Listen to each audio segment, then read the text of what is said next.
All right, and we are live. This is Leaders the Hive, episode 11. There's no video for this one. Sorry, guys, but I am your host, Andrew Wilson. I am here with... Your co-host, Jaime Hernandez. And we are, again, here with a very, very special and prolific guest. He is the vice president of our school board, the man with the plan, Matt Scheer. Welcome. Hey, thank you. Great to be here. Excited to talk to you guys. Yeah, thank you. Thank you We're for coming. also very excited. Yeah, we've heard many amazing things from you from old Brian Housey. Yeah, he has a few stories, I guess. Yeah. So, quick question. A lot of the students here, they don't exactly know what the school board does. So, what does the school board do, and how do they affect teachers and students? Yeah, that's a great question. It comes up a lot, actually. Yeah. I think probably one of the biggest responsibility of the board is just to make sure that our policies and guidelines are in place and that we're following compliance with the state. There's a lot of different organizations that we got to be in line with, but I think the most important thing is, are we doing the best things for our students within that, and are there things that we can be doing differently? So that's where we start. The secondary piece that we do is making sure that we're really evaluating learning. Is learning happening? As you guys may or may not know, we have a 90% goal for our second graders to be at reading proficiency. And that's a pretty high goal compared to a lot of districts that are out there. But making sure that we do that from an aspect that we're giving the resources to our to everyone that handles learning, from teachers to paras, administration, whoever's involved. So our biggest responsibility within that is just making sure that whoever needs resources, that we're hearing it and listening to it. And when we see areas that we could add people, add resource, whatever, we're going to do that. And then the third thing is looking at learning materials and things like that. We obviously approve that from the board. There's a lot of systems in place to make sure that they're good. But then we also do that final review to make sure that we're staying on track. And then obviously there's a fiscal responsibility.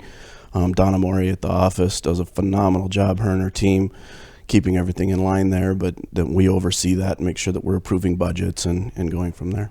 Is there any big struggles you guys go through as years go on? You know, it's funny because you hear of, in the news, you've heard a lot about, especially through COVID, it was difficult to be on a school board and whatever. We have a great community. Our community is very supportive.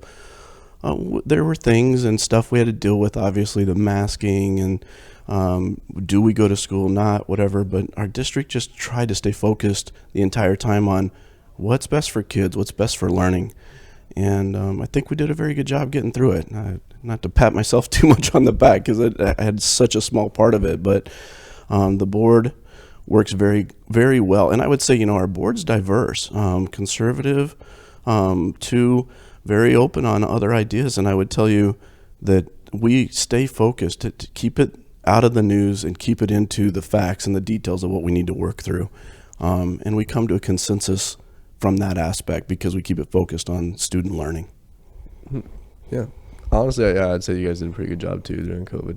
Thank you. Yeah. Appreciate that. The whole online stuff, it was pretty good. I mean, it was pretty concise. I like the option that you could either go online or come back to school, but with a mask. I like that part.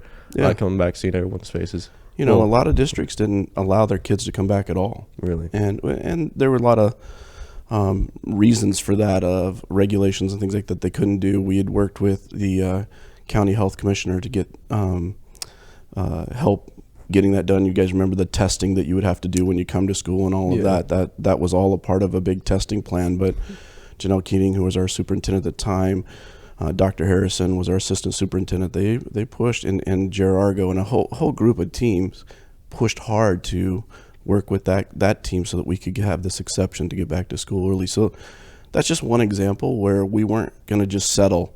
We wanted to make sure. I mean, if you guys remember, I don't think you even got a week off. I think we found out on Friday, and we were back online on Monday doing online classes and figuring out as quickly as we could how to get back. So when you ask if it's difficult, that's probably the most difficult thing I've experienced in my 7 years on the board. And yet our team made it look, I don't want to say easy because it wasn't easy. It was, but we got it done, and we did our best for students, I think. Yeah, I remember I was on a bus. I can't remember what year was COVID again. 2020. 2020. Yeah. Yeah. I was on a bus and just hearing like a commotion on the bus and just hearing like we might not have school next year or stuff like that. And when online hit, I ain't gonna lie, I did fall asleep in most of my classes. Online isn't really for me.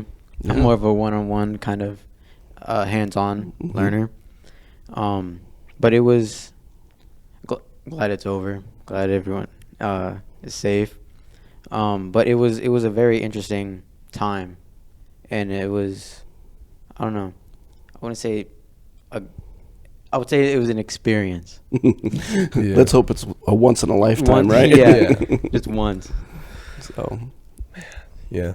I was in Mr. Smith's class with Trey, and we were playing a skateboard game on the computer. And Mr. Smith's like, yeah, there might not be school for a month. And me and Trey were like, that's crazy.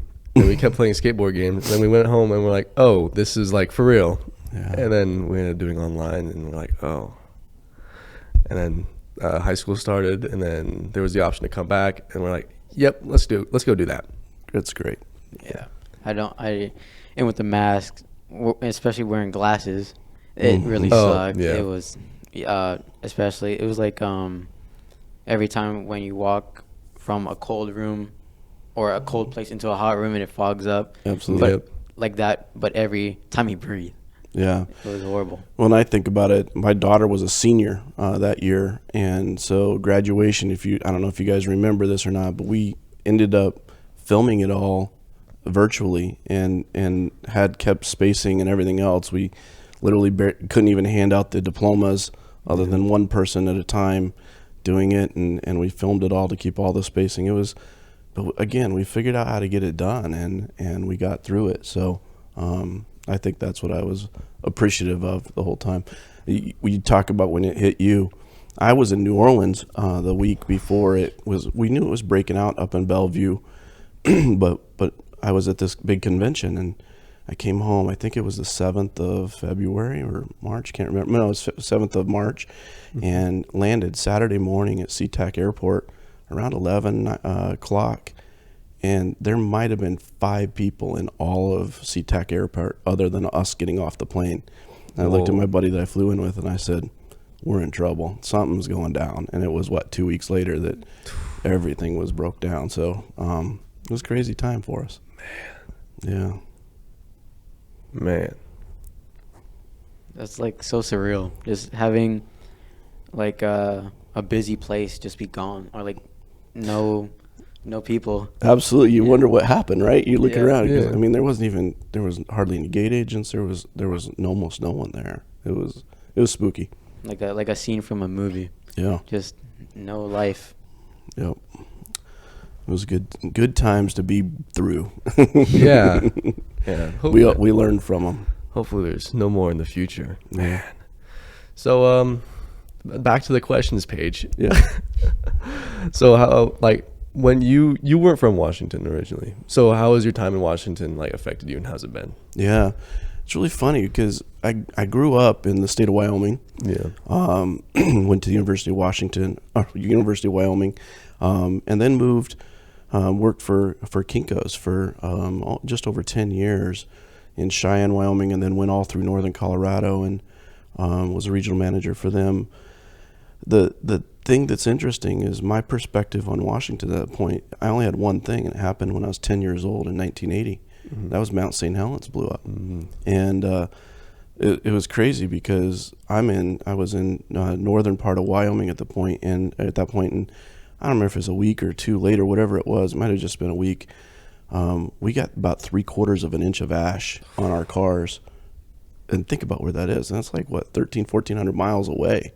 And that's when I was realizing, is anything left in Washington, whatever. So right. But fast forward to I was living in Colorado Springs with my wife. I had an opportunity to take a new job, and I called my wife and I said, "Hey, you want to go to Washington and take this job?" And surprisingly, she's like, "Yeah, let's go." And I was like, "We've never been there. Are you sure?" Literally never visited. Really? And she goes, "Yeah, let's go. Let's go for a couple of years." And so I moved up here, I flew up here with her, and I said, "Man, it was May 30th, so you guys know what happened, right? The sun came out, and and it was gorgeous. And I was like, yeah, we're going to stay here for a while. So we get up here and love it. Our son was in second grade at the time. He went all the way through White River High School. He's 27 now. Our second daughter is 22 now, and she went through White River, then to Seattle U. And then we have 2 more in the school district now. But as we got here, we really liked it, and then that rainy season hit, and I made it through 5 or 6 years, and then I finally said, I think it's time for us to move back to Colorado. And my wife, unfortunately for me, she really liked it here because she was like, you can go back to Colorado. I said, what do you mean? So we're still in Washington and happily married. So, yeah, that's my story about getting to know Washington and really not knowing much about it until I got here. Is there any pet peeves about Washington? No, man, I actually love everything. I love living out where we live. I work now for Amazon Web Services. So I actually have to, if you hear the 3 days a week going into work, it's real. I have to go in 3 days a week to the city. Kind of drag on that, but I go in super early, so I miss most of the traffic and leave about noon or 1. And so it's not too bad. And frankly, I enjoy being in the city too. So it's a great experience. I love it here. I love the diversity. I love having mountains, like getting to the ocean. You get a little bit of everything. You go over the hill, you can get to what I call Wyoming land because it's cold in the winter and hot in the summers and super dry. So, Yeah. So I don't know. It's got everything for us. I love it here because of that. Yeah. The Tri-Cities, dry. And windy. Oh yeah, I was there this weekend. I was working on a car. It's great. Yeah. Yeah, so I'm the only one here that was born in Washington.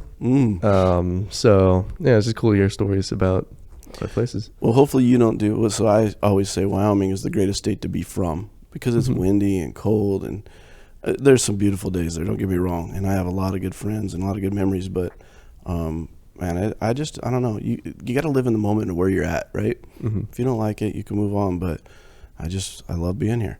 So yeah, I think I wouldn't say pet peeve, but more like I had to adapt is because I come from like more hotter. I was born in California, and it's obviously more hotter there. And having like 5 seconds of summer here, you enjoy both days, right? Yeah. It's nice. I like colder weather and I like rain, but I don't like the snow. I'm not a fan of snow. What? I'm sorry. Do you not like when it snows for just like a day or two here and then it goes away pretty quick? Because that's one of the coolest parts. When it snowed back home in Wyoming, Colorado, it could stay for days, right? And here, I mean, I don't know that I think I remember the one snowstorm that we were without electricity for like, I don't know, 5 days or whatever back in like 2012 when Mount Rainier flooded so bad and we had all the snow here. We were shut down for that time, but very seldom is it like that. So I enjoy the fact that you can get it cold one day, 2 days later the rain washes it away and we forget about it.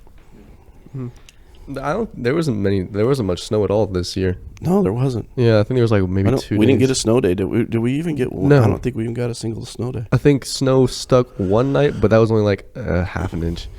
Did some late starts and got through it, right? Yeah, Yeah, it felt like it happened last night, and then like halfway through the school, it was just gone. Yeah. Which, as students, you always are looking forward to those snow days until June. Yeah. Because then we're making them up. Yeah, You're staying an extra few days. Yeah. I remember that. Was it last year? We had a 1 day extra, I think. I think when we had snow days. Obviously, I was excited, but then I was told that we had to make that up. And I was like, oh, come on. Yeah. Yeah. Yeah. What? Okay. Back to the questions page. What's your craziest story from Washington? You know, I was thinking about it. I don't have any big crazy stories, but I'm a huge sports fan. We were talking before how I used to go to a lot of Avalanche games and love that. And now that the Kraken are here, I love that. But I've always been a basketball fan, so I'm super depressed that I only got 3 or 4 years of the Sonics. Just hoping they're back soon. But baseball, man, I've been so excited. My wife and I got married, and the next year the Rockies started when we lived in Colorado. So we went to opening day at the Mile High Stadium. That had That's almost cool. 100,000 people there. It was I don't remember, it was 90,000. I don't remember what the real number was, but it was a lot. And so I'm a huge baseball fan, but it's been tough. We've lived here since '04, so 20 years. It's just been tough. So 2 years ago, when we knew we had a chance, I don't know, in July or whatever, I bought tickets to one of the, I think it was second to last game or whatever. No big deal, just thinking we get one more experience in. We were there for the Cal Raleigh big dumper. The big Pop. dumper. He hit it, popped that thing. I have it all on video. The stadium went nuts. We secured our first playoff win. That was so much fun. So I don't know if it's really kind of answers your question, but that's probably my biggest event. So I'm just hoping, you know, if they would have won last night, they'd be in first place again. So we have some hope. I know it's a slow start. I was one of the first ones ready to jump off the bandwagon, but let's keep going. So we got a chance. The late season push. Yeah. Now I know how you feel on the Pratt episode we were talking about Avatar. Because I'm not a big sports fan. I watch sports because it's kind of enjoyable, but I'm not really a supporter of a team. Right. And when we had a teacher guest, Mr. Pratt, it was Brew funny. dog. It was funny because we were talking about a lot of shows and movies, and Andrew or me or Pratt never watched the same thing, and so we all try to relate to something. Yeah. And there's a show that Andrew didn't watch. Yeah, I still haven't watched it. And me and Mr. Pratt just kept going back and forth talking about it. And Andrew was just, Andrew didn't know what we were talking about. It's kind of funny. I have a story similar to that. My son, Ben, is 10. And we go get his hair cut down at a barber shop about every 3 or 4 weeks, whatever. Well, this barber also cuts my older son's hair and actually introduced us. So, but Ben really looks forward to it because he goes down there and he watches, some anime things. There's a couple other different things, but he talks to the barber the whole time, and they're like on this thing, and I'm just sitting there because I have no idea what they're talking about. Like, So I could relate. Yep. So anyway, You should go to. I like watching the Rainiers more so than the Mariners personally because they're more hungry, so they do just wild things, and that stadium goes crazy. You need to go to a Rainiers game. yeah, Those ones are nuts. they are fun. My first game I went to was Seattle Sounders. Yeah, We're in a suite, and it was an experience. I think I'll go to a game. Having that vision, I really enjoyed watching sports. yeah. I don't think I can root for a team though, because I remember when I was younger, when I started watching football, I was a fan of the Dolphins because Dan Marino. No, because just the animal. Oh, and not even a player. Okay, He's a marine biologist in training. I gotcha. That's Yeah. what I used to want. I Nice. used to want to become a marine biologist, but I Nice. want to be a chiropractor now. Okay, Um, it's good. I might need your services. just wait a couple of years. Okay. Yeah, I'd go for another game. You said Mariners or The Rainiers. Rainiers? Dude, there was a in park home run hit. Dude rounds all the bases, then the refs are like, "No, he did not. He did not put his foot all the way on third They base." called him out. Yeah, Oh they my called him out. God. They sent him right back. Everyone's booing. Oh my goodness, Yeah, that's tough. it was Was becoming a school board like your first dream? Like as you were growing older, is that what you wanted to become? It's an awesome question. I'll tell you why. I grew up with my mother was a counselor in the middle school and in the high school. My dad was a principal, a teacher, assistant principal, a principal, an assistant superintendent, and a superintendent. So we moved a lot because of their progression through the school district and whatever. And I'll be honest, guys, I wasn't really wanting to be a part of education. If you all don't know how hard our teachers, our administrators, everyone, our even all the support staff, janitorial, everyone, buses, they work so hard, and I appreciate everything they do. So I pretty much said, "Nah, I don't really want to be a part of that because it's not that I didn't want to work hard. I just was like, man, it's difficult work, and I couldn't thank them enough. But so I kind of went away. I actually went to school for architectural engineering, and just saw that my buddies weren't making any money getting that job. So I actually got kind of roped into going to Kinko's. Had a great career there, moved up quickly. Really enjoyed it. I enjoyed working with the people and whatever. We move up here 20 years later, and I guess it's probably 30 years later. Janelle Keating, Hambly, and I were talking one day, and there was a vacancy on the board, and I said, I think I'll apply for it. And she goes, I think you'd be really good just because of your perspective and whatever. So I applied, and because we had a vacancy, and so I got it, and now I've had to run a couple of times for an election. And I'll tell you, being involved, just being able to support the district and what they're trying to do and get accomplished is a huge piece. So to answer your question, no, I'd never say that I dream. Matter of fact, if anything, I dream not to do it. But right now, I just appreciate so much of all the effort, the very intentional work. The things that we do in our district are just different, and I appreciate all of that. So it's been awesome being a part of this group. I look at this team and I see them just finding a way to get things done all the time. So I'm very thankful. And you got to thank the community too, because we've had bond issues. I mean, we built a ton of new schools, remodeled schools. We have our levies that have passed, all because of the great community support, and we just couldn't be more thankful for that. So makes it great place to be and a great district to be a part of. Yeah. Even with the struggles, it sounds very rewarding. Absolutely. And I do so little, right? I mean, we sit on a board meeting twice a month. I get to go visit the schools, talk to some of the folks, but just seeing everyone do it and being able to support it however I can is the cool part. Yeah. So what did you want to do when you were a kid? I wanted to be an architect. But growing up, my parents were, we got things done, but we didn't have any extra, right? And so when I needed to go to college, I had to go to I went to the University of Wyoming that did not have an architecture school. So they had an architectural engineering school, which is really studying to be a structural engineer, but I never wanted to be a structural engineer.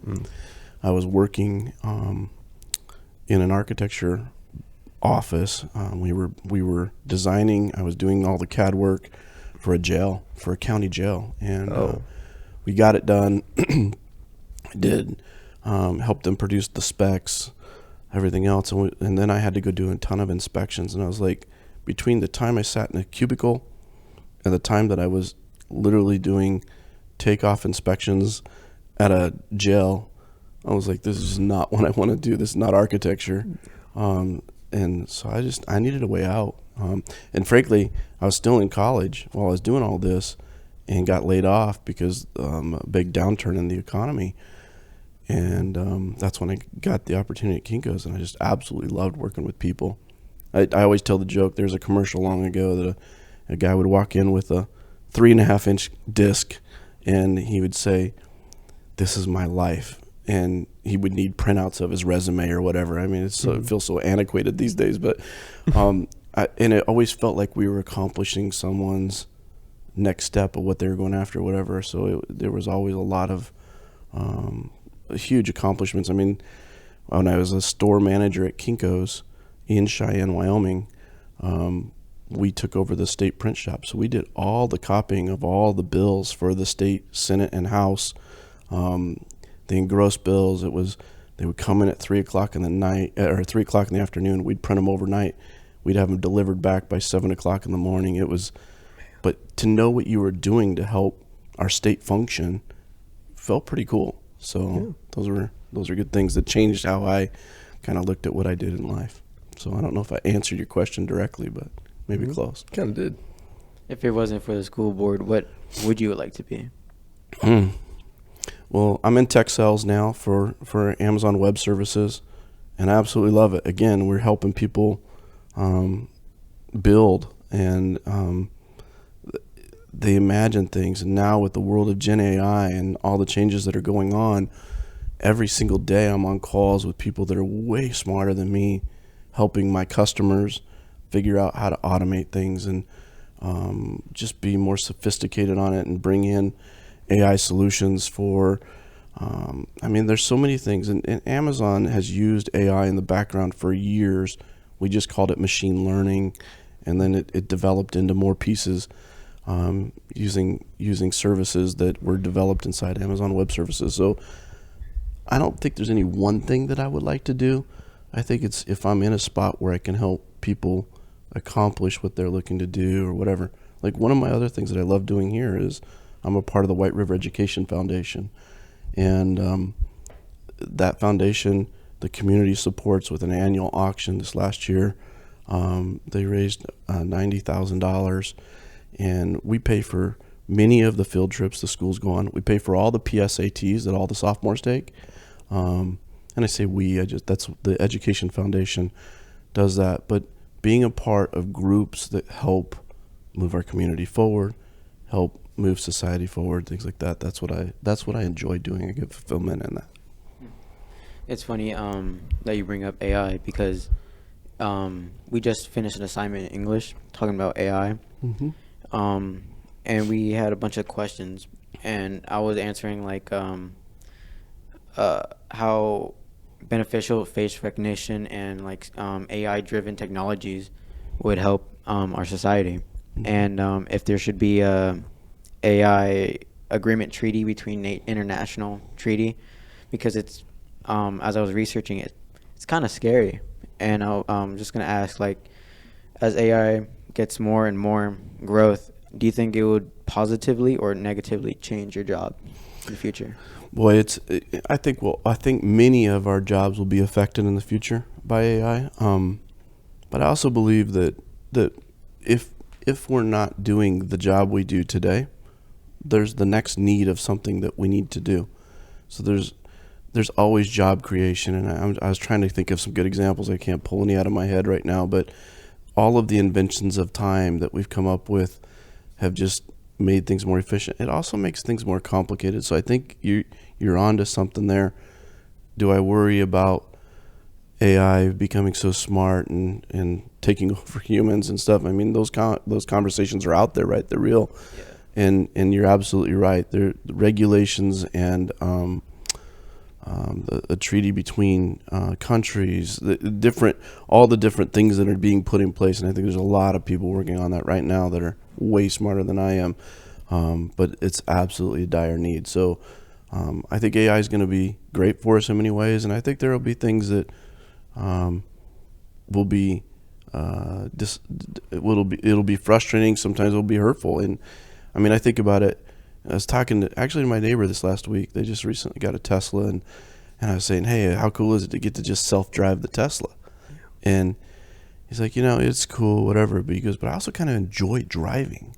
And I've never thought of it that way. And I was like, he set me back for a second. So he's absolutely right. I enjoy driving, but it is also, there are times where I'm going down the interstate and I'm like, I'd like to take a nap, or I'd like to whatever. I don't want to have to pay attention right now. And the cool part is my car has got a lot of assist on it, so I really lean into that assist, and it's kind of nice. But so I guess we'll take the good with the bad and hopefully manage the bad. Yeah. So. Yeah, I wrote about AI in onboarding, hiring on employees, mm-hmm. the interview processes, and all that, filtering through resumes. And it's just so embedded in there, even through college admissions too. All of it is calculated by AI. It's crazy. And self-driving cars, I like to drive a lot. And I do agree with you that I-5 is definitely a nap-worthy road. It's not great to drive on. Exactly. But yeah, what are your stances on AI replacing jobs? Because at some point that is cheaper to just have a program run a job than it is to pay a person. Yeah, I mean, you see that a lot coming in. I don't know if I have a stance. What I think I see happening is, and I'll tell you, as a school board, we talk about it. Where does AI fit in where we go and what we do? And how do we manage it so that it's not used as a tool that we don't learn from, right? Because we still have to learn. I'll give you the best example is when I was a kid, calculators were really becoming prevalent. Like, I mean, they were around, but none of us really had many of them or whatever. And then it was bring it out, and then they're like, well, you can't use a calculator because you won't learn how to do the math, right? So, and then we kind of all got through it, and we realized you can still learn math and use a calculator and learn your facts and your fluency parts that you needed to know, so you understood how math worked, but also use the tool to be quicker. So I think the good part is that there are ways that we can use those tools. I think we even talked about some of your guys' assignments in the future. We need to really lean into use AI, check it, but then do the work behind the scenes and see, did that work and was it right? Did it do better? Or do it manually once and then do it with AI and do the comparison. I don't know if you guys heard, there was a law case not too long ago that one of the lawyers used AI to write his entire brief, and it was a fantastic brief. It was written out, and then the other side came up to him and said, we've looked up every one of these cases that are noted in this brief, and we can't find any of them. And the guy had to go back and do the research and found out that the AI just made them all up. Whoa. So you just can't, just because AI says something Doesn't mean it's true. you have to have checks and balances on all that. So I think the important part with AI is you got to acknowledge it's going to replace some of our jobs. It's going to automate things. Hopefully it will make it sometimes making things more smooth line does not always make it easier, right? There are things, I mean, I watch some people I know on phones. I'm not going to call anyone out specifically, but I think of some people I see on phones and they absolutely struggle with them. And I'm like, man, this could be making it really easy for you. And then I see your age, my kids, my older kids, even my 12-year-old now on her phone, and frankly, even my 10-year-old. My 10-year-old can fix IT issues and things like that quicker. I mean, he knows how to go research it, look it up, and does it. And sometimes I'm like, no, son, that's not how we do it. And he's like, Dad, let me show you how it works. And he'll just literally show me where he did the research. So trusting that we will do the right things with this is good, and then making sure we have the regulations to hold this to some form of a moral level. I'll call it that. I don't know how else to say it. I can't wait for that. I don't mean to make you feel old or anything, but it's That's no problem. I'm old. like is it like crazy to look back and see how, like, just for example, phones, like how just Do you guys crazy. know when the iPhone was invented? I researched 04? 6. Oh. 06. So think about from 06 to 2024. How many years is that? 18. Yeah. Can you do you didn't need a calculator for that, right? So in 18 years, think about the first iPhone to what it does now. I mean, and that's 18 years. Guys, I'm 54. So when we start talking about the computers, where we were and things like that, when I was in high school, if we had 4 Tandy Radio Shack all-in-one green screen computers in a computer room, we felt rich, right? Yeah. I didn't say I had one. I said I went to school and that was in a room, and the only thing we did is some very, very basic computer programming. I mean, I remember writing the lines of code, and then it would do something on the screen, and we were like, "Wow, look what it's gonna do!" So yeah, I mean, the amount of change when I look at that in 54 years where we've come there, but then I start going and looking at the last 18, and now I look at the last 3 or 4, and now I look at some of the things that I'm working with customers on AI. I mean, genomics alone is a whole nother world. A lot of people don't understand it. Like drug development, things like that used to take 5 to 10 years and billions of dollars. The vast majority of what that testing is massive mathematical calculations and algorithms and things like that. We have computers now that can solve all that in months, days, months, maybe a year, where it was taking 10 years before. And the advancements because of that are just, they're so exponential, you can't even really you can't describe it. Yeah. So yeah. It's like I don't mean to throw them under the bus or anything, but my parents a while ago bought a VR headset, Mm-hmm. and it's funny to see them work on that and like fix like they had to reset it, Mm-hmm. and I think it took them like almost an hour, and it's freaky to see like my sister did it in like 5 minutes, Mm-hmm. and I'm just what are we Gen Z? Mm-hmm. Yeah. Wondering how long would that take Gen Z or us, our generation, to get to a point where we have this technology that our next generation would be more comfortable with that, and us being like not knowing what to do and like. So think about what that is. I mean, and that's the part that's crazy, because I got to tell you guys, when the iPhone came out, I was like, look, we've arrived, right? Look at how far it's happened and or how far technology's come, and I'm sitting here going, wow, now. And I mean, you keep hearing that technology doubles in half-lives, right? So it just keeps getting faster and faster and faster. So I don't even know what to imagine in 20 years when you guys are like, yeah, we were starting to talk about this thing called AI. And you've got 13 robots doing everything for you, or what? I don't know what that looks like, right? I don't even know. It's pretty cool to think. I mean, it's scary, but there are some really cool things to know that life can be. We can focus on more important, tangible things that we want to focus on, where some of the more mundane tasks can be taken care of for us. So, Thinking like on a smaller scale. How has like new modern slang been to you? Oh, it's funny because I really thought I was in it, and I'm not going to tell you guys the slang that I knew back then, because you just die. You wouldn't even recognize it. But yeah, I mean, I literally have to ask my kids. I can't even tell you how many times a week. All right, explain it to me. Or I have to go look it up and kind of hide on my phone and try to look up what the heck did that, and that's all the way down to my 10-year-old, right? I mean, he says stuff that I'm like, where did you even hear this? Where did you guys make this up from? So I don't even know how to answer your question, because half of the slang that said, I don't even think I recognize that it was a slang word, right? So, yeah. How do you guys keep up with? That's really the question I should have asked.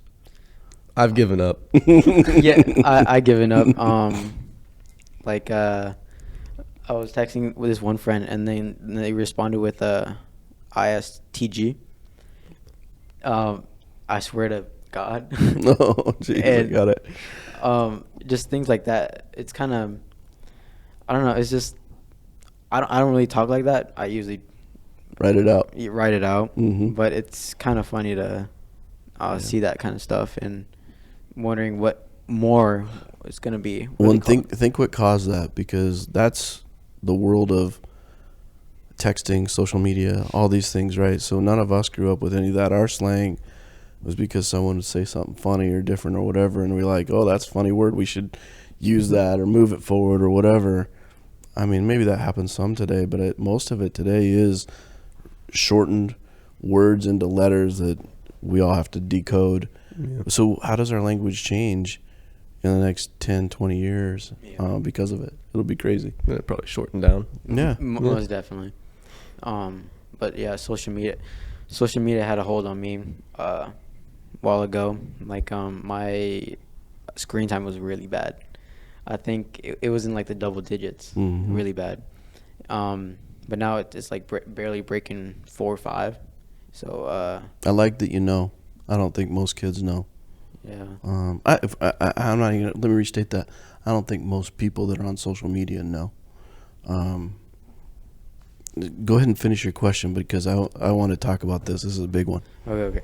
But like just looking back and seeing how many hours or what I could have done with those hours for improvement, and being like using those hours for more beneficial things like sports or like fitness or like just reading a book or something. Like it feels more freeing, I wouldn't say getting back those hours, but like being more healthy. Yeah. So it's interesting because I go through the balance, and I love social media from the fact that my family is mostly in Colorado, a little bit in Wyoming, mostly in Arizona now these days. Everyone moved. But I don't see them very often. So that part of social media would be a part that I love. So I'm and then Instagram, keeping up on the people that you like to follow, or your overall interest that you're wanting to learn more about, whatever. It's a great way to get it. But I can't get into the Snapchat. My wife tries to send me a snap like once or twice a week, and I'm like, I missed the notice, or I don't get the notice, or whatever. And finally, she's like, "She get that snap?" And I'm like, "I don't know. Let me go see." And then sometimes I'll see it. Sometimes I can't figure it out. But it's really interesting. Even as naive as I am with social media, I feel that consumption too. And when you start to feel your consumption on that it's taking over or taking away from things you need to do, you got to make a change. And I'll tell you, you can go look at my phone. The only social media I have on it right now is LinkedIn, or not LinkedIn, Twitter. Mm-hmm. I hate Twitter. I'd like to get off of it, but it's kind of the only place I get news. I don't watch TV. I dropped Facebook and I dropped Instagram, whatever. I do have it on my iPad, and I probably look at it. It's really funny. I usually open up my iPad maybe once a month, if the most, twice a month. And I usually have like 150 notifications. I'm like, oh boy, it's going to take me a while to catch up on what happened. But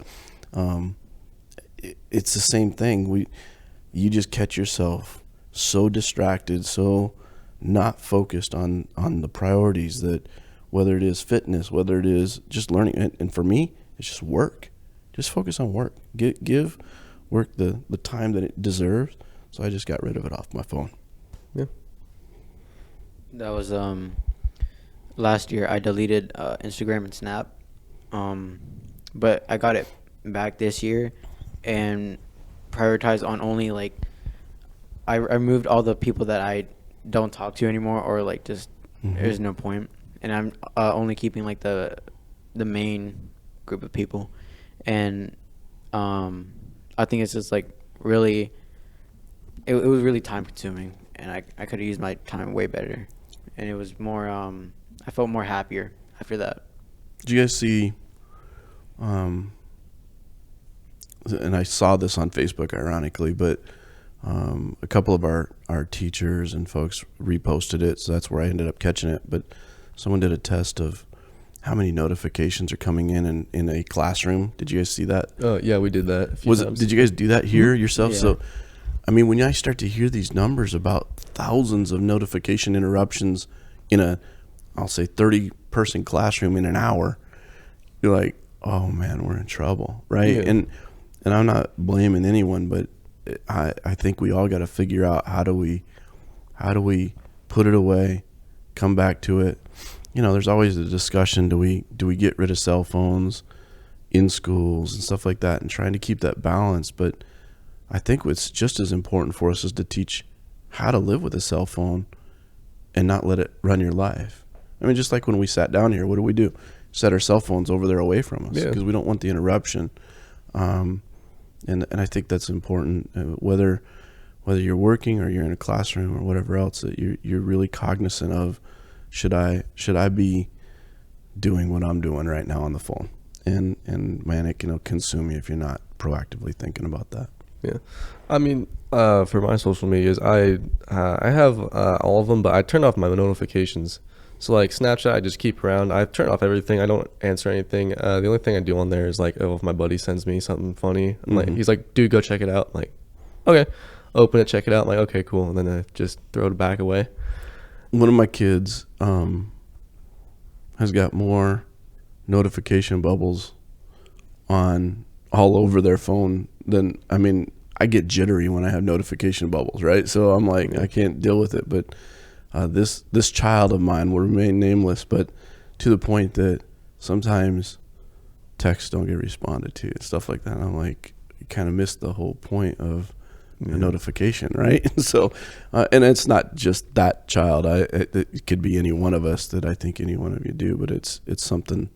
There was a comment that was made that, hey, just because there's a notification, you don't have to respond to it. And I thought, man, if they can really manage that well, that's awesome. Yeah. But I mean, I also use the notifications to keep me on track, because my notifications are usually my next appointment, my next meeting that I'm going to, whatever else, or a reminder of a birthday, or whatever, whatever that early morning one is for me. So Yeah. All right. Has there any been like a new fear unlocked or grew when you started becoming a father? Oh man, it was so long ago since we started. I think, man, how do I even say this? I don't think you ever know what you're getting into, but you can sense there's changes ready for your life. So when you go to have a child, whatever, you just make the move, and your life corrects and adjusts with it. I've had fear from things and situations and circumstances. My wife was so sick with our first son. She was in the hospital 6 different times for a week each time. Lost weight in the first trimester. Like, it was scary. So yeah, there's the unknown of the next step can happen, but there's a lot of ways that we get through those things, and we're created with an ability to handle that stuff and cope and deal with it. So it goes pretty well. I couldn't trade any of those experiences for anything, though, man. That's what's molded me and made me better today. So I think just the fear of unknown, because I think, I don't know, I obviously don't know how the road's gonna be when I become one, but it's just I've just heard like it's such a wonderful experience being a parent and giving life to another. absolutely, yeah. And watching kids grow, it's kind of funny. You think, oh, this is the best time. They start walking, and then talking, and then walking, or whichever. I guess walking first and talking, and whatever the piece is that they're experiencing. Or my kid, I'll never forget when they first started I think it was actually baseball for my youngest son, and we were in Colorado Springs still, and I was like, man, we really arrived. And then I'm coaching, and I'm like, oh, now I'm coaching with him, and then after a while, you're kind of like, the next experience and the next experience, and then you kids get to high school, and you're like, man, we're so busy. I wish we could just pull this back a little bit, not do so much, and then snap, it's gone, and you're like, I will take it all back right now because it was so fun, even though it was intense and hard and whatever. You miss it. But that's why we spread our kids out. Brandon's 27, Braylon's 22, Bailey's 12, and Ben's 10, and so we just keep experiencing over and over again. So I think the coolest part is just watching and reflecting on the growth and the accomplishments that they all make. It's fun to see. That'd be, I don't know. I wouldn't say like I can relate. Obviously, I can't. But that's just. But you can relate in your own life, right? You've seen the things that you've accomplished and done, whatever, and you think how your parents look through that, their filter on it. It's coming for you the same way. Just trying to grasp my mind around that, being on the my parents' shoes, and seeing from their point of view, and seeing as the time goes on, your child grow and making their own decisions and being independent. Yeah, that the independence and as a parent trying to give it away to not to test, but to give an opportunity, right? And then there's times where you give something away or give more freedom to something, and you see the mistakes, and you're like, shoot, it was too early, or I shouldn't have put him in that spot, or whatever else. But there are other times where you're like, man, you made the mistake. Who cares?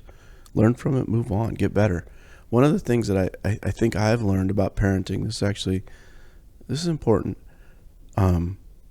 We as parents never want our kids to hurt or experience rough times or things like that. But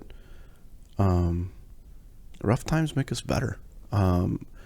you don't want to go so far that you can't get back on the road, right? Yeah. I mean, you drive off the road too far. It's rough. It's a rough recovery, but it's important for our kids to learn. It's really weird. My dad had told me 1,000 different things, and I think I listened to maybe 2 of them, and I experienced the other 999 or 998 on my own. Mm-hmm. And it's funny now, he's 78 and we talk almost daily on my commutes a lot, and he's like, when do you think you'll just learn from advice and not experience? And I was like, I don't know why it's so hard, but how many times do you as a parent tell your kids something and they'll just do the exact opposite, but a coach or a mentor or whatever tells them and they do it, and you're like, as a parent, going, oh, why does it have to go like this? So anyway, it's cool. That's the fun of being a parent. So it's funny because when I was younger, I went around my neighborhood, and I had a little side gig going on. I was making money, pulling out what is those yellow weeds? Dandelions? I think they're very long weeds, and I think if you have too much of them, the state will like fine you for it. I gotcha. I used to pull those out and make like $100 around the neighborhood, mm-hmm. and my neighbors and people I worked for telling my parents such a great job I did, and wood stacking. I used to work at a wood mill, and they were happy for me, but my dad was like, why don't you do that for me? Or like, why don't you put that same energy when I work for him? But I think it's the thought of like getting like a simple tool like an Allen wrench or like a screwdriver for him. It's like I look up to him as a role model, mm-hmm. and like doing my best not to disappoint him, and having that in the back of my mind kind of scrambles my mind. Mm-hmm. But like if I work for someone else, the work comes first. Yeah. Yeah. But with my dad, it's like, what can I do to make him happy or proud? But there's a phrase that every ounce of my body hates is, I don't know if you used it, do as I say, not as I do. Yeah. Yeah. He says that a lot. And I feel like if I ever do become a parent, I might use that phrase. It's hard because we all do things that, that you just wish you weren't, that you didn't do. Whether it's chewing my nails or, something, because I've had that conversation. I've been like, don't chew your nails. You're like, Dad, you do it. I'm like, not anymore, I don't. They're like, yeah, for how long? 3 weeks? I'm like, yeah. Whatever. It's something I fought for the rest of my life. Or the first time you hear your kids curse and you're like, don't do it. And then they do it, and you're just like, wait, they've heard me slip up, say something, whatever the thing is, right? And say as I do, not as I, or yeah, say as I say, do as I say, not as I do is a big one that you try as a parent. It causes self-reflection. You're like, okay, I got to make a correction, right? So it's a tough one. Yeah. One that my dad says is I'm definitely gonna use this one. Embrace the suck. Yeah, I've heard that different ways, but yeah, sometimes it just sucks. You just got to get through it, right? So, yeah, I mean, that's kind of the same as just understanding that tough times are really molding you and teaching you how to get through it. I mean, I'll tell you, as an adult, one of the hardest things I've been through are layoffs. I've been laid off 3 times in my entire career, and you have to kind of figure it out and regroup, and you ask questions. Wasn't me. I mean, you can always justify, but then you look around and you're like, okay, I gotta figure this out. I gotta get to the next step. I gotta go get to the next group or whatever I'm gonna do, and you dig out. Yeah. And so things get tough, and you're gonna deal with it. Doesn't matter what happens to you. It just matters how you get back up. How you react. Yeah. Absolutely. It's all about action. Mm-hmm. So. Like that. Was it MLK? Whatever you do, by any means, move forward. Yeah, Yeah, that was I like that quote. that was good. Did you guys get that at the MLK Day? Did I share that with you? Yeah, we did. Nice. Is there any quote that really hit you, or that you start rethinking about? Yeah, I had a few in the past. I got to be honest, I've kind of moved off of it. I think the reason why I moved off it is I have my phone, and I will pull motivational messages or quotes or whatever off of that, but I don't know, maybe I'm just getting too old to remember stuff. So anyway. Yeah. I'm looking at the time. Oh, what time did you say you had to go? Yeah. Yeah, a couple minutes here. We're good. Okay. Yeah, just making sure. Yep.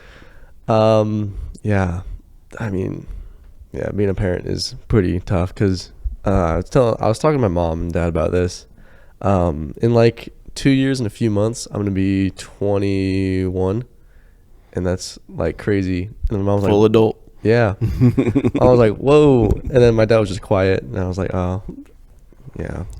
Yeah, because you know what he was thinking, right? Yeah. He's like, well, no. He's like, my mom's like, oh, he gets sad, and because like they've seen me from like not even a person yet, and then grow, walk, talk, and Yep. then just like that, like you said, I'm out. Yeah, it's.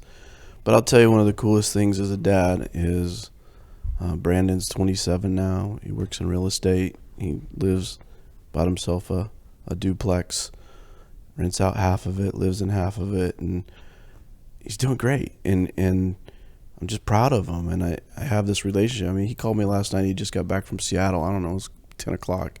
Mm-hmm. I'm laying in bed ready to go to sleep, but just talking to my son and hearing about his day and hearing about things he's working on and the people he's working with and how he's trying to move life forward is just a cool experience as a parent, where I don't have to give him guidance anymore. And matter of fact, the coolest part now is when I talk about ideas or give something, he's like the first one to go, I'm going to go try it. I'm going to do it. Right? Because now it's not parenting, it's advice. It's a mentor spot, right? And that shift gets to happen when your kids get out of the house. So it's cool. Yeah. With parents, me and Jaime were talking about this the other day, but we like to at least try and carry on something like that they stood for. Mm-hmm. And this weekend, I was over with my dad and my grandparents. We're working on the car, and I really want to just like have something of them to keep going forward with. Mm-hmm. Because like when I like pass on, I would want something of me to continue on. That's a That's a goal. legacy. Yeah. That's that's important. I wish for like my life to have some effect, and I would like their life to continue to have effect on the future. Yeah, like as a parent, I think I'd want my kids to be better than me. I want them to be more happy and have a life full of prosperity. I mean, even though I hate to say that, I want them to struggle so they can learn from that and benefit from that. But I do want them to, live a good life, better than mine. Absolutely. That's what we all want for our kids. It's funny how you brought that up. With our kids, it's watching the accomplishments that they go through, and I guess now that we're older and older parents still with younger kids, we're enjoying.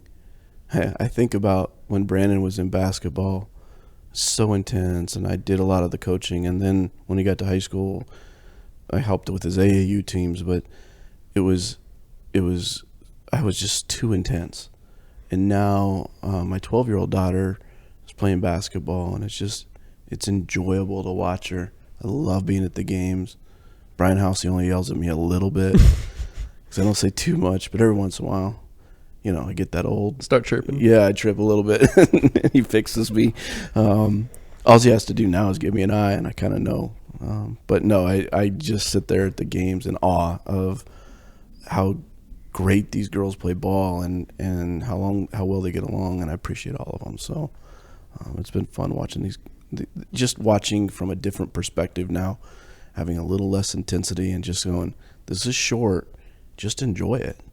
And maybe not every call goes your way. Maybe not everything else goes your way. Enjoy it. Yeah. So anyway, yeah. With all this experience, if you could travel, like if you can see past self, would there be any advice you'd tell before becoming a parent?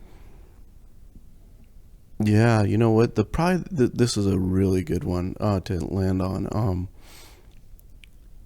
Find what you love to do in life. When you heard how I went to college and kind of went for almost kind of what I wanted to do, but kind of ended up in it. Just don't settle. Figure out what gets you excited about life, because I'm telling you, and you don't get your fulfillment out of that, but you do get your enjoyment out of that. Does that make sense? You get your fulfillment out of having the family and doing the kids and all of that. Not that that's all simple and easy, but when you look back at a lifetime of earned accomplishments, that's where you'll look. But to get there and enjoy it on your way is really doing things that you really enjoy to do. I mean, I've had 5 or 6 kind of major jobs in my career, and I've got 2 of them that I just poured my heart and soul into, and I've got others that I got through, right? And when you pour your heart and soul into it, it makes it fun, and then you can enjoy the rest of the things around you. So, Is that time for you? Or? yeah, I probably better get going. Sorry, hopefully you got get out of me. This I don't know about Andrew, but I think this went better than expected because I don't know how long you've been talking with Andrew, but I just kind of found out about you today. Yeah.